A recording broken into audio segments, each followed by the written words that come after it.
Hello and welcome to In the Cantina Podcast, a place for all things creative in fandom. I am your host CJ, and today I'm really excited to share this episode.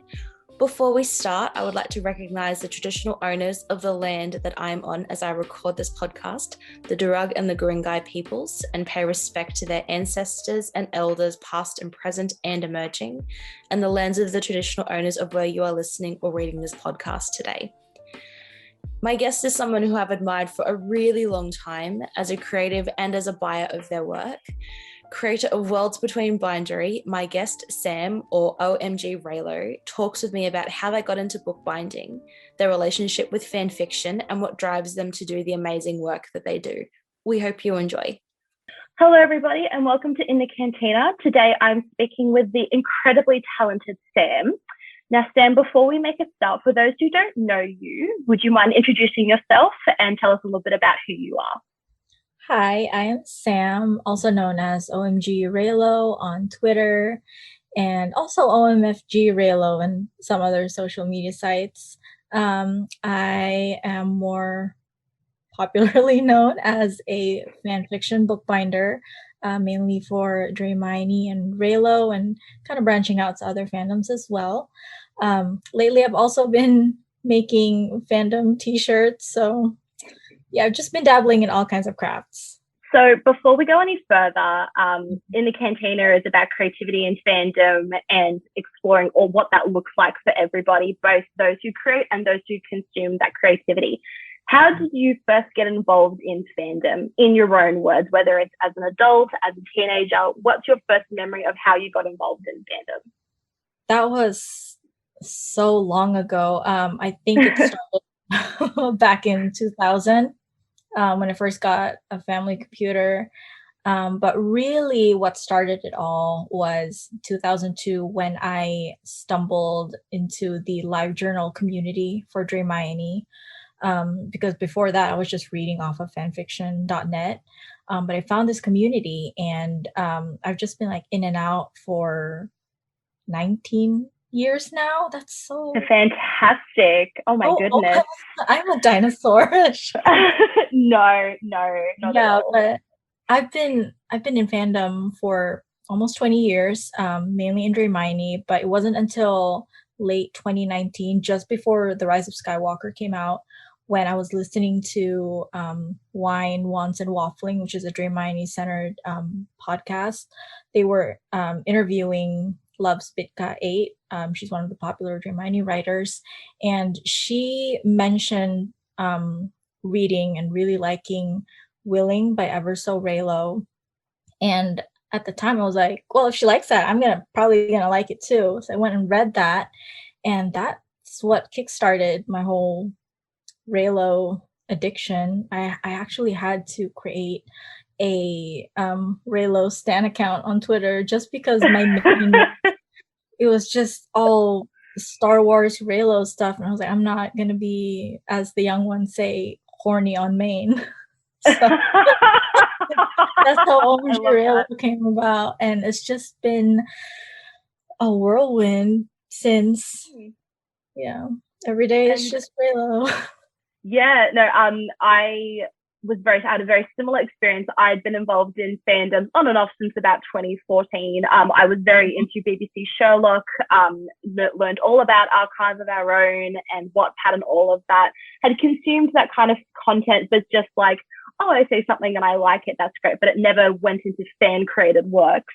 Mm-hmm. And then that kind of wavered for a bit, and it wasn't until probably January of last year that I really discovered kind of, I'd been a Star Wars fan for years, grew up on the original trilogy, and then it wasn't until I read, and I've said this in a previous discussion with guests on the podcast, Landscape with a Blur of Conquerors by the incredibly talented Kylo Renova. I'm going to pronounce that. So I'm sorry, Tia. I did try and pronounce that correctly. And I remember just feeling like I hadn't gotten over watching Rise of Skywalker. I hadn't felt anything real after that. And I read just this incredible piece of literature. I thought to myself, oh my goodness, I want more of this. I want more of this. And since then, it's been on Twitter. It's been TikTok, which I know you're a part of. So I'll touch base about that later because I am obsessed with your TikTok. So a very similar thing. You kind of just fall into it. I don't think I've talked to anybody that eased into anything like this. It's just become a hyperfixation. Yeah. And I know for me, consuming that media all of last year very much got me through last year and kept me semi-sane on top of everything that happened. So it's good to know that we've got someone who's, you know, very embedded into fandom.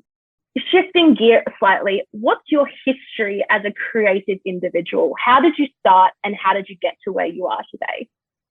I mean, as a child, I was always into arts, like drawing and painting and stuff. And then I took a little break from anything artistic and just focused on writing during my school years. I actually have a degree in mass communication in the Philippines, which is great for if I had lived there, because it focused more on newspaper, TV, radio.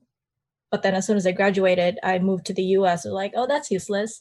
So I studied graphic design, got a degree there, which is actually pretty useful now.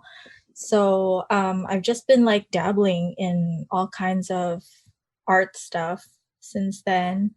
Yeah, especially during this whole pandemic, the whole 2020, pretty much, it was just the best and worst time for art, because just being at home and having access to online shopping and Amazon, I could just order whatever I wanted, like watercolor, gouache, resin crafting. Yeah, I'll order that. I'll try it. So yeah, just been doing all the things lately. Yeah, absolutely. And I remember kind of in our initial discussion before you were a guest today with me, we talked about the staunchy graphic and digital designer shifting to more of a traditional art form such as bookbinding. Tell us a little bit more about that journey. Oh my God, bookbinding. Similar to you, like it all stemmed from Thea's works with Landscape with the Blur of Congress. It's just so God, I don't even know the right word. Like, it's such a gripping piece of work. I was just so speechless after reading the whole thing, and I was like, I'm not very good at leaving reviews, so how can I even leave one for this? I think you're right. You know, just it's the enormity of this piece of literature that I think, and anyone I've spoken to about this is not surprised that it's one of the most popular Raylo fiction, fan fictions. You know, it's a well-known piece. It's like it's a rite of passage to be into the Raylo fandom, to read it almost, like, you know. And you mentioned one of the Dramini authors, Love Beaker 8, I think that's who you mentioned. Yes. They created Food of Love, which is another one of my favorite Raylo, like one of those books that just sits in your mind and just doesn't leave. And just the abundance of talent. Everybody in this fandom is just so incredibly talented.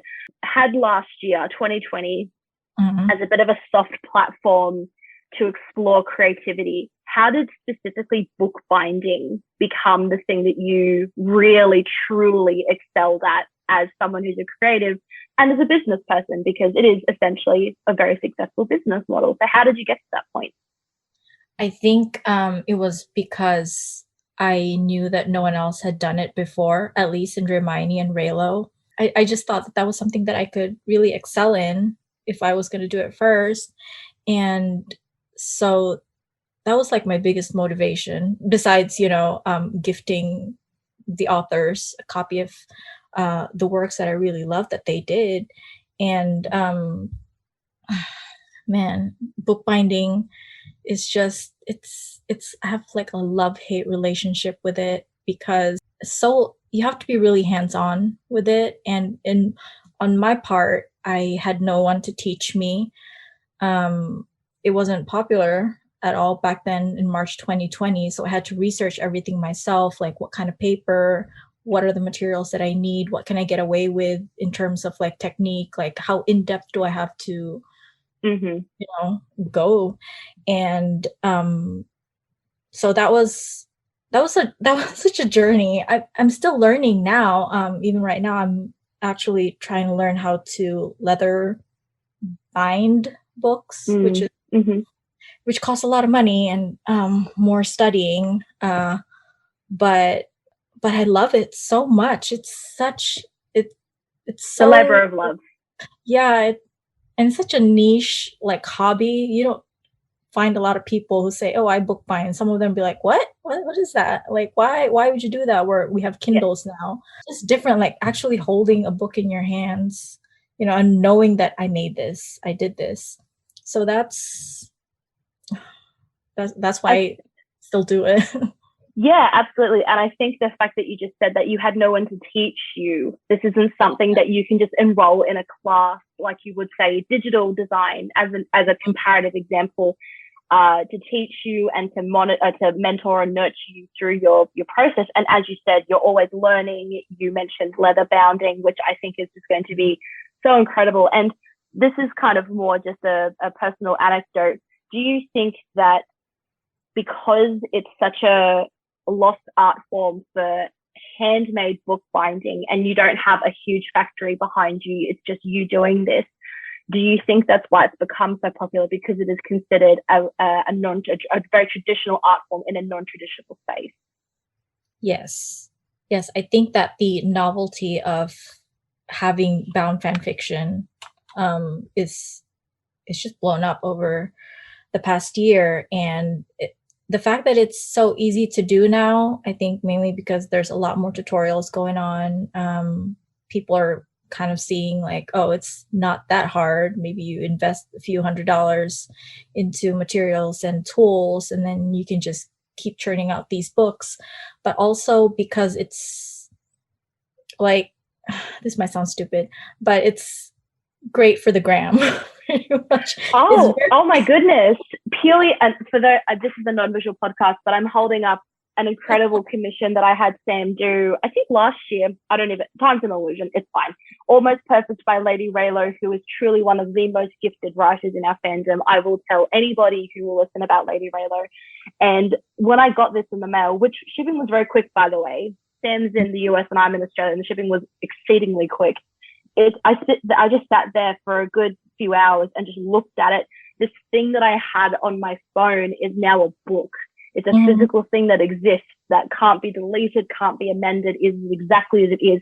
And I think that object permanence plays into why it's such a special commodity. And yes. I know you mentioned the gram, and you have these just beautiful covers and font choices and typesets and binding. It's a piece of art. It's truly just beautiful. And the fact that a huge part of your motivation was making this object as a thanks to the author, like you're giving back in a way of your own art form to their art form, like you're meeting each other in the middle of creativity, which I think is just so beautiful. And it's just so aesthetically pleasing too. Like I opened it and I just sat there and looked at it and I was like, oh my goodness, like she's so stupidly talented. And yeah, and I've seen briefly in your, as you mentioned on your Instagram and your TikToks, you've got a few pieces and collections of your own that you did for yourself. Yes. Stories that you don't offer for commission or did and don't do that anymore. How many books would you say of your own would you say that you have, that you've created just for yourself, that weren't text? I think I counted it last time. Like I'm looking at them right now. They're right up there on my shelf. And I think I have 17. Most of them are like one fic split up into multiple volumes. Yeah, of course. Yeah, but I'm very picky about what I keep, what I make for myself, because I would rather spend that time binding for authors if I can. Also getting a lot of commissions lately, but I'm kind of moving away from the commissions too, because I feel like I'm losing sight of my initial goal of why I started binding, which is kind of sad in a way. So I'm really trying to reel back in, like I want to gift back, because that's the whole point of fan binding. It's supposed to be a gift economy. I keep saying, it's like the authors write these works for free, so as a thank you, I gift back their work as a book. And if fan binders are just taking commissions left and right, and that kind of loses the magic of fan binding. I think that's just my thought. And also, it just seems so unrealistic to be taking so many commissions and doing it all for free, basically, because as you know, I'm only charging for materials and shipping. So yeah, I would just gift if I'm doing stuff for free. I'd rather just give it to authors or dabble in some other craft that I can maybe profit from. Yeah, and I think the fact that you just kind of vocalize that when it becomes a commodity, it loses sight of the reason why you did it in the first place. And I think and I'm speaking again purely for my own opinion, as a creative, we face that conundrum very often. How often are we using our craft for good and intentional purposes versus for commercial reasons? And obviously everyone has to pay rent, everyone has mortgages, everyone has to survive and live and, exist as a human being. But then there's also like the passion and purpose conundrum of, am I doing this for the right reasons? It could have started out in the right way and it's just progressed to just a selling point. And again, it is just you doing this. You don't have a team behind you. You don't have a production warehouse and you don't have this huge model of people that can churn out the content. It's just you. And I know me personally, a huge appeal I felt was a huge appeal for your work is it is just you. You don't have this huge business behind you. It is small business. It's taking back and giving back to small businesses. And you mentioned earlier about other people taking commissions and making a profit off that. Now, I followed your work very closely because I think you're fantastic and I just think you're wonderful. I've seen a lot of people ripping off your content, taking your tier models from Patreon or from your website, taking works from authors without permission, putting it through to getting it printed, which is actually illegal. Yes. So I've seen you've been very upfront with your processes and very transparent for the interest of making sure your audience knows why you do what you do, but then also been very willing to stand up for yourself and say what this person is doing isn't correct. I've watched all these TikToks of commenters being really just ignorant, if I'm being honest, just totally ignorant to the entire process. And have you felt that since you've had to kind of go into bat for yourself and defend yourself against people who are blatantly plagiarizing your work, do you still face that regularly now, or is that eased off a bit, or are you still kind of battling that every so often? I still do. It's gotten so annoying, but also I've just been trying not to give them too much attention because it's usually the same people doing it over and over, getting away with it, mostly because their customers don't know any better. Like they're not aware that there are other fan binders who don't charge as much or are actually honest with their prices. So that's like the most disheartening thing about fan binding blowing up is that no one knows how it started, why it started, what the purpose is for. People are just, especially in the Dramini community, they have this sense of entitlement where they just think that they should have this book and because they just should. Yeah, like it's a luxury. It's not something that you actually need right now. So if it's a privilege. Totally. Make one, wait for a fan binder's commissions to open or learn how to make your own book, but it's not something that you have to download off of AO3 and then upload it to Lulu or Barnes and Noble, which both companies have already said that it's illegal, that they will cancel the order, they will delete your account, but people still get away with it, and that's I really admire, the fact that you are and not that you shouldn't stand for yourself, you absolutely should, but you just don't back down. And I know that you tire of it because it's the same people over and over again. And then it's also those who plead entitlement and, oh, we're customers, therefore you owe us something. Like that's not correct or the narrative at all. And it could also come down, and this again is just me observing things here, as someone in Australia who hasn't had the equivalent of an Amazon until very recently, everyone expects things immediately. There's this economy of urgency that exists And if a product exists and you want it, it doesn't necessarily mean that you have the right to it immediately. And when we're talking kind of small businesses and independent creators, you are not just battling those trying to plagiarize and do things that are illegal. You're also battling unrealistic expectations because of all these other big names that are in your space. You know, do you find that you have to do battle with that on top of everything else? Yes, because the top suspect of started bookbinding because she was subscribed to my Patreon. She ordered a book on like early December, but apparently I did not bind and deliver her book early enough. There was like about 10 days between her ordering and her starting her own bookbinding business. But like 10 days, and I had already announced that I would need maybe like a month to make each batch. So that's that sense of urgency. Like, I need it right now. You can't deliver. I'll make it myself, and I'll also scam other people for it too. So that's kind of how that started.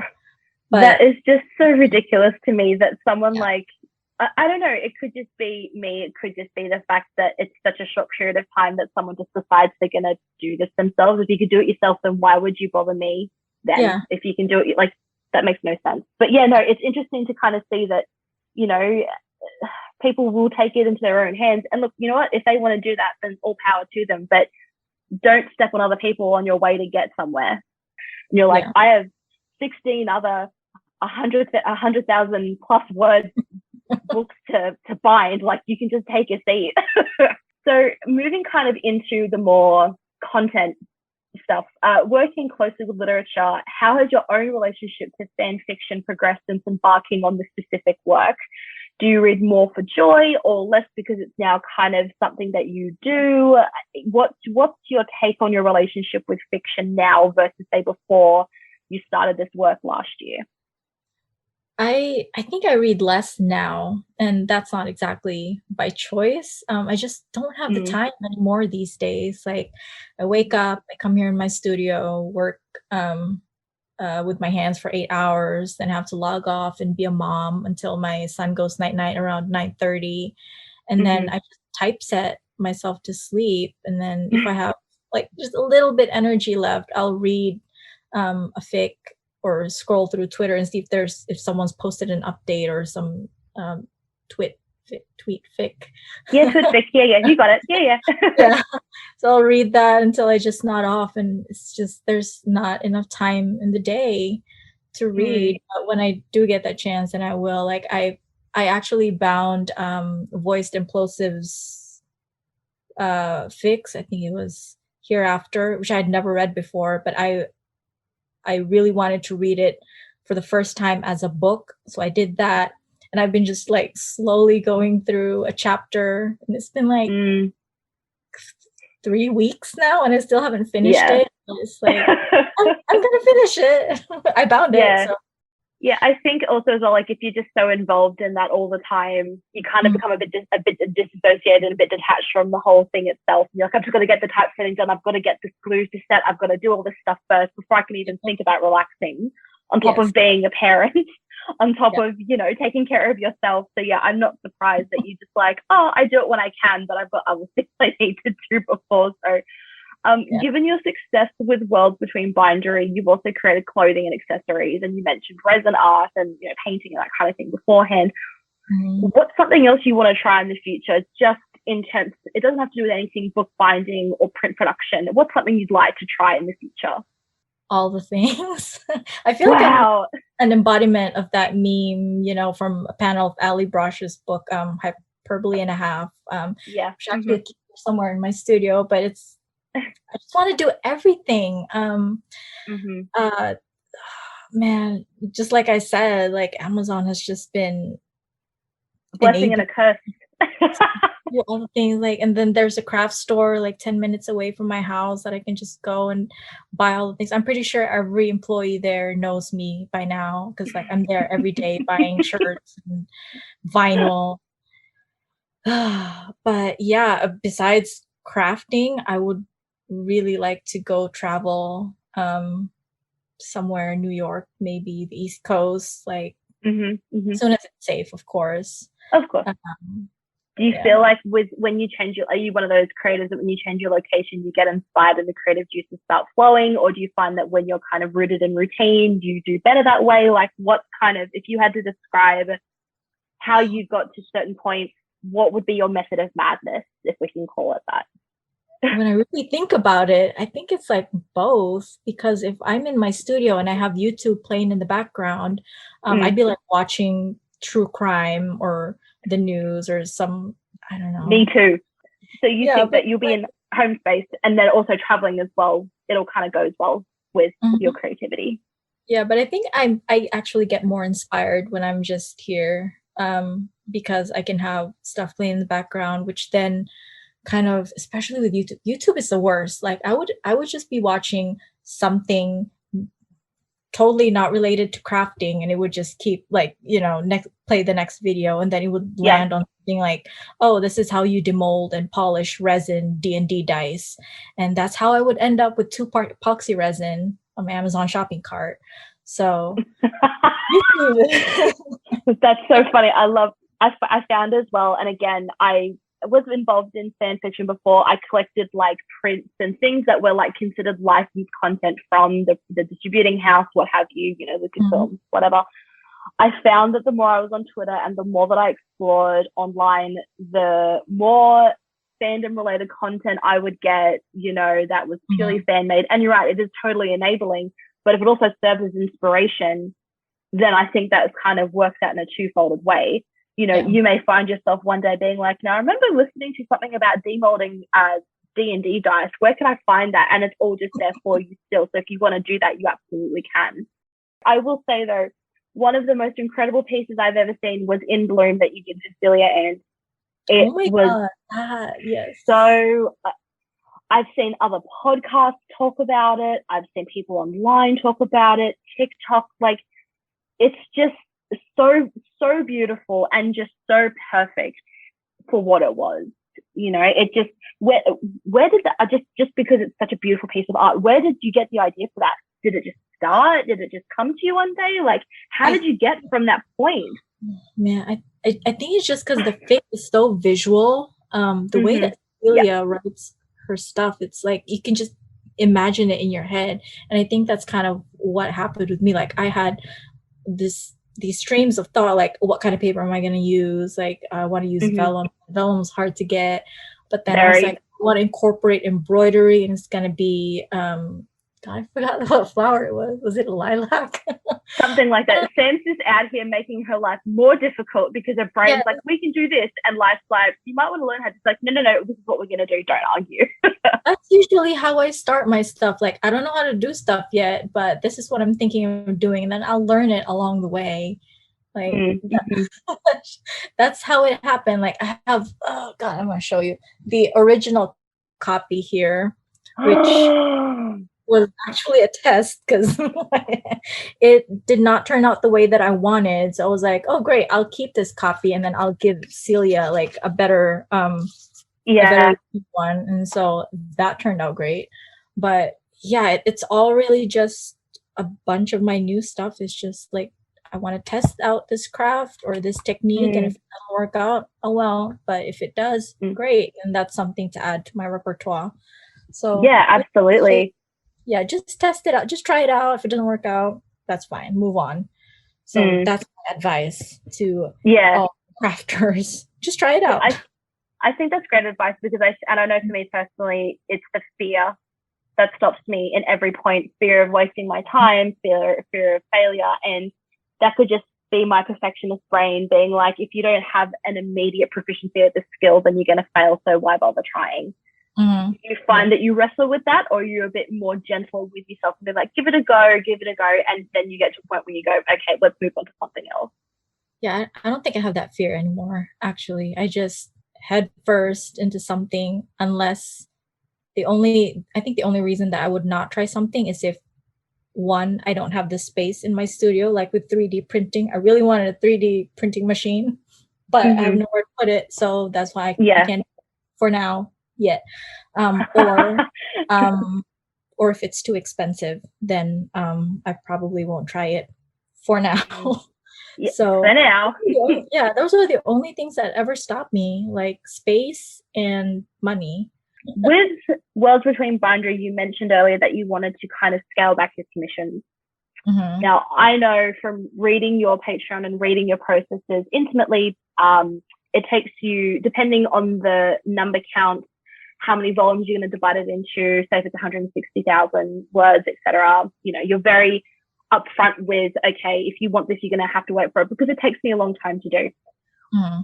With you pulling back from commissions to focus on the love of the craft and all that kind of thing, would you ever consider having like a seasonal shop or something where you would mass create, say for instance, a t-shirt or something that doesn't really have a literary connection or an artist gift attached to it? Would that be something you'd want to explore, or would you be happy just to scale back and just keep doing what you're doing for the pure love of it? I thought about doing that, like a seasonal merch kind of thing, but the problem with me is that I work on just wherever the wind takes me. Like right now I just finished 50 orders of shirts, so I'm kind of maxed out on t-shirt printing for now, but who knows, like maybe tomorrow I'll think up a new design and then that'll reignite my my interest in printing again. So it just really depends on what what my brain is telling me to do.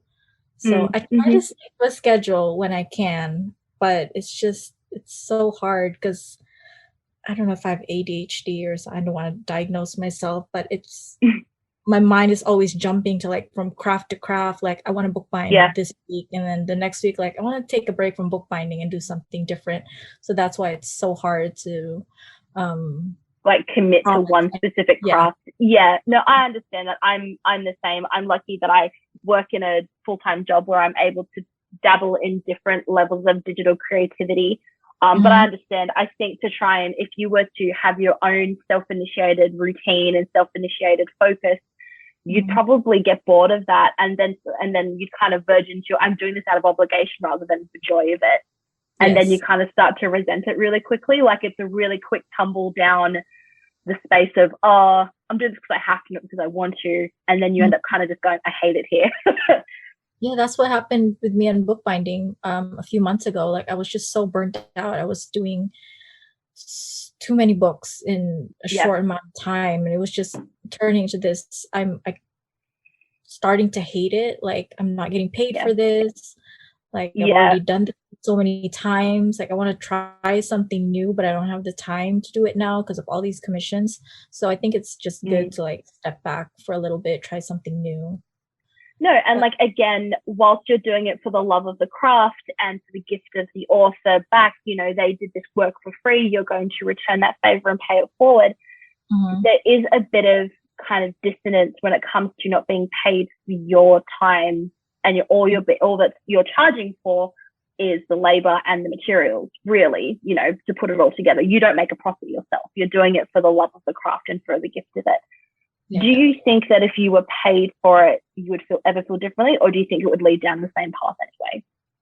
I mean, probably in the beginning, I would feel differently about it. Like I would probably take on more projects, but then it would just slip back into, now this is a job, and I have to do this because I'm actually getting paid. Whereas right now, where it's just commissions, like you're not paying me anything, I can just stop taking commissions if I want to, because like I have no commitments, have no obligations to actually take on commission. So that's I think that's the power in it, where I can just stop binding if I want to. So yeah, I don't think it would make much of a difference if I charge for labor. I mean, that would be a lot. It would cost me so much money. It would be crazy if I charge per hour. Because it is a long time. I mean, I think I'm talking for the commission that I got for yourself last year. I think Almost Perfect was about 90,000 words, give or take, thereabouts.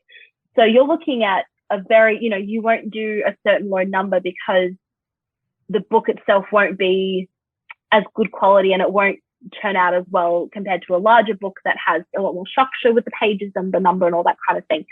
But then also that comes down to your time spent doing such a small thing. I mean, a one-off work like Cecilia, and that's a gift. That's a one-off gift for the author versus you doing this every so often. If you were to do the auction in 3 volumes multiple times a month or multiple times a year, that's a huge amount of hours devoted to that. You'd be a billionaire if you charged for hours like that. I would be, yes. Like there's this one Hermione fic, Manacled. It's like 400,000 words or something. I get messages for it every day on Twitter, on Instagram, on TikTok. People just wanting copies of it. And if I accepted every one of those, I would be making so much money. But man, it would be unfair to the author if I was absolutely profiting off of it, because like Sen wrote this book for free, and here I am making money off of it. Like that doesn't seem fair to me. Yeah, so. It doesn't.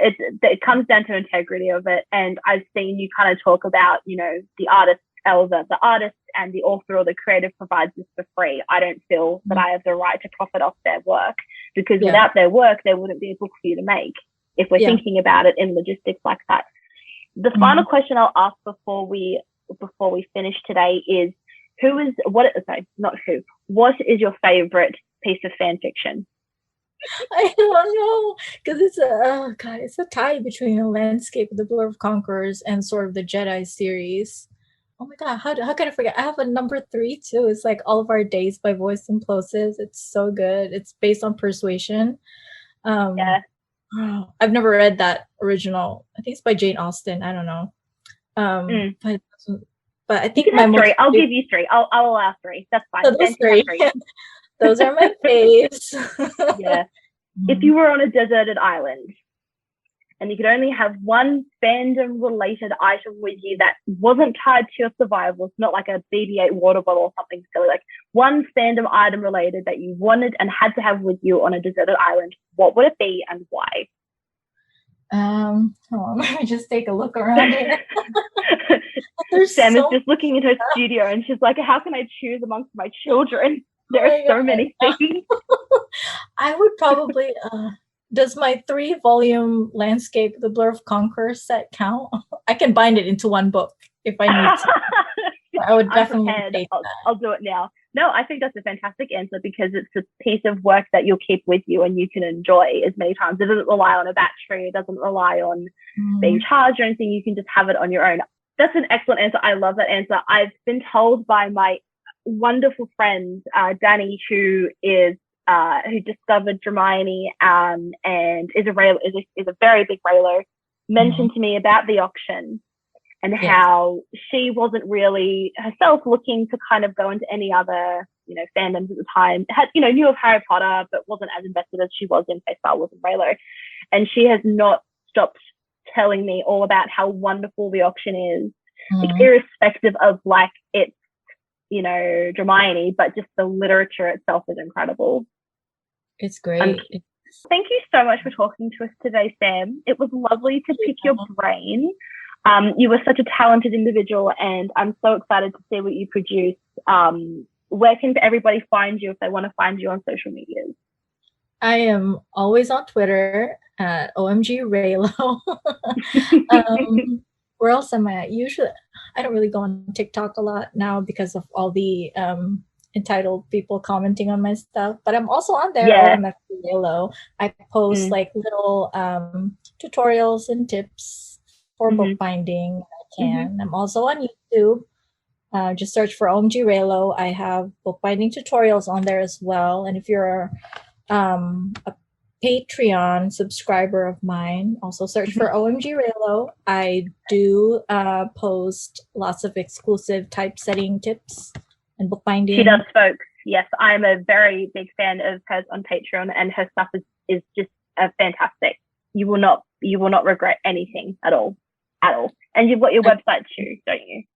Yes, my website is fanficbookbinding.com. It should have all the links to all my social media. If you want to commission, there's also instructions there. So pretty much fanficbookbinding.com is like the hub for everything that you would like to know about me and my crafts. Awesome. We're going to leave our chat piece today for everybody. So thanks so much, everybody, and we'll chat to you next time. Thanks, Sam. Thank you.